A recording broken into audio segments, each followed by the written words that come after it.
Hoje você aperta um botão e, em questão de segundos, imagens com cores vivas, movimentos perfeitos e sons envolventes tomam conta da sua sala como se aquilo sempre tivesse existido. Parece simples, automático, quase mágico. Mas por trás dessa facilidade existe uma história de disputa, rejeição e ideias que pareciam loucura.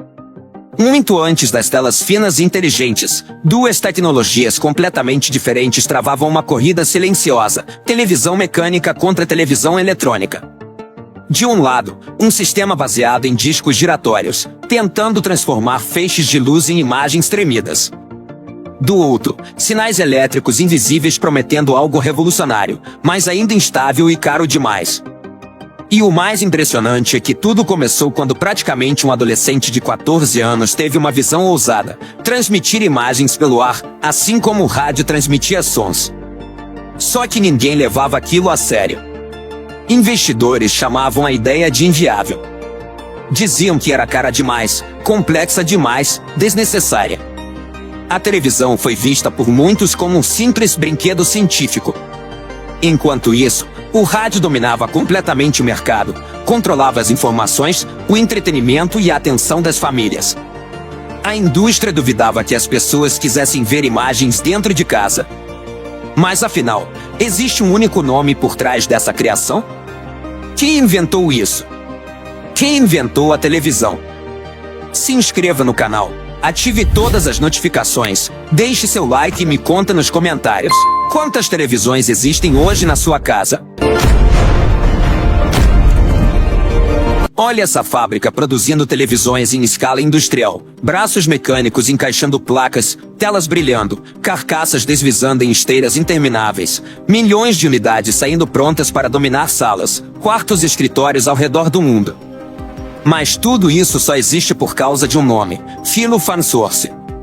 Um garoto do interior dos Estados Unidos que, aos 14 anos, desenhou no quadro da escola uma ideia que parecia impossível: transformar imagens em sinais elétricos e reconstruí-las do outro lado. Ele não tinha uma gigante por trás, não tinha investidores milionários, tinha apenas uma visão. E é aqui que começa a guerra. Porque quando uma ideia muda o mundo, ela nunca vem sozinha. Ela traz gigantes.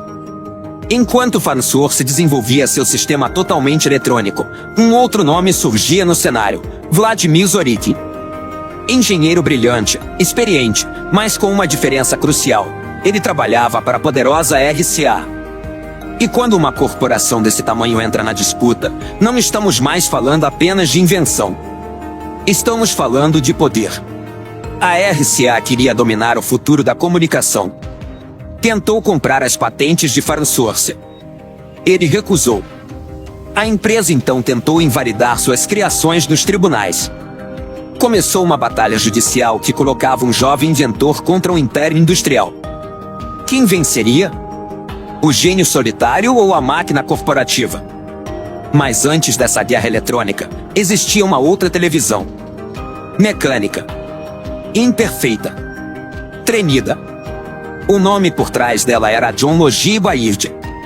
Ele usava discos giratórios, sistemas óticos e engenhocas que mais pareciam experimentos de laboratório do que o futuro da humanidade. Funcionava? Funcionava. Mas era limitada. A imagem era quase um fantasma. Mesmo assim, Baird foi o primeiro a mostrar ao mundo que transmitir imagens à distância era possível. E aqui está a primeira grande polêmica: quem inventa primeiro a ideia ou quem aperfeiçoa até ela dominar o mundo? Porque se a televisão mecânica abriu a porta, foi a eletrônica que arrombou o mercado. A disputa ficou ainda mais intensa quando Zorikin visitou um laboratório de Farnsworth. Depois dessa visita, a RCA acelerou o desenvolvimento do seu próprio sistema eletrônico. Coincidência? Inspiração? Ou espionagem tecnológica?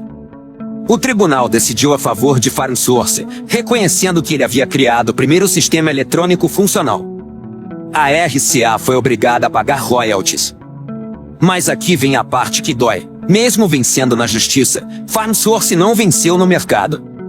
A empresa produziu em massa. A empresa tinha fábricas. A empresa tinha distribuição. A empresa transformou a invenção em império. E quem ficou com os bilhões? Não foi o garoto que desenhou tudo aos 14 anos. E ele ficou rico? Não como você imagina. Recebeu pagamentos, sim. Mas não se tornou magnata da televisão. Enquanto isso, a RCA faturava milhões vendendo aparelhos, dominando transmissões e criando um novo padrão de entretenimento doméstico. Após a Segunda Guerra Mundial, a televisão explodiu em vendas. Casas passaram a organizar a sala ao redor dela. Políticos passaram a disputar espaço nela. Marcas passaram a anunciar nela. O mundo passou a se moldar em frente a uma tela. E o inventor? Lutava contra dificuldades financeiras, frustrações e a sensação de que sua criação havia escapado de suas mãos. E como a televisão foi recebida no início? Com desconfiança. O rádio dominava tudo. Investidores diziam que ninguém ficaria parado olhando para uma caixa com imagens tremidas. Era cara. Era instável. Era considerada brinquedo científico. Só que bastou a indústria perceber o potencial de influência para tudo mudar. Na Alemanha dos anos 1930, transmissões experimentais já eram usadas como ferramenta política. Nos Estados Unidos, a televisão virou símbolo de modernidade. Ela deixou de ser experimento e virou arma cultural. Informação, propaganda, entretenimento, tudo cabia dentro daquele tubo de vidro. O mais irônico de tudo é que Farnsworth, em seus últimos anos, demonstrava certa frustração. Ele imaginava a televisão como ferramenta educacional, científica, algo que elevaria o conhecimento humano.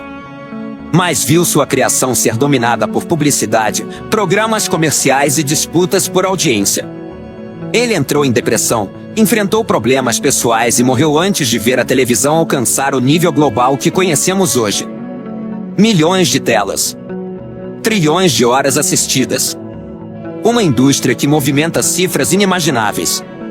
E o nome dele? Pouco lembrado pelo grande público. Então, afinal, quem inventou a televisão? Foi Philo Farnsworth com seu sistema eletrônico pioneiro? Foi Vladimir Zorikin dentro de uma gigante industrial? Foi John Logie Baird que mostrou ao mundo que era possível transmitir imagens? Ou foi a indústria que realmente inventou a televisão que conhecemos, transformando uma ideia em um produto global? A verdade é que a televisão nasceu de uma guerra. Uma guerra de patentes, de egos, de empresas e de visões de futuro. E enquanto essa fábrica continua produzindo televisões em escala absurda, talvez a pergunta mais provocadora seja outra. Quantas invenções que usamos todos os dias nasceram de batalhas silenciosas como essa? Quantos inventores ficaram pelo caminho enquanto corporações erguiam impérios? Se você quer continuar descobrindo as histórias por trás das coisas que moldam o mundo, continue com nós. Escolha um dos 2 vídeos na tela final e mergulhe na próxima grande invenção que talvez você nunca tenha questionado até agora.